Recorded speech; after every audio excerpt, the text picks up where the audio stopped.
How about seeing the face of our Lord? Is that one of the things that also... That's the ultimate. That's the ultimate? That's seeing Allah, our Creator? I'll give you a comparison. I know Allah is the highest comparison, but you know, if you're just a small employee in this huge company with hundreds of thousands of workers, you just started working there as an intern, you'll never see the CEO. You'll see us on the news. You know, you work at a post office means you work for the government. You're never going to see the president. But imagine you got invited to the White House.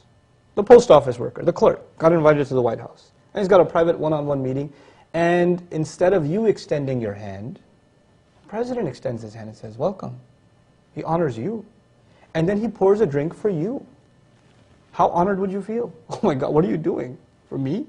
That's a human being that we think has honor. Now imagine, the slave of Allah among billions of slaves on this earth, from the beginning of humanity to the end of it. How insignificant would he be before Allah? And yet Allah says, Salamun qawlan min Rabbir Rahim. Allah, the merciful Master, is going to be saying salam to him. He's going to be saying peace to him. He's saluting him. And then in another place he says, Saqahum Rabbuhum sharaban tahura. Their Master will give them to drink. Imagine Allah offering you to drink.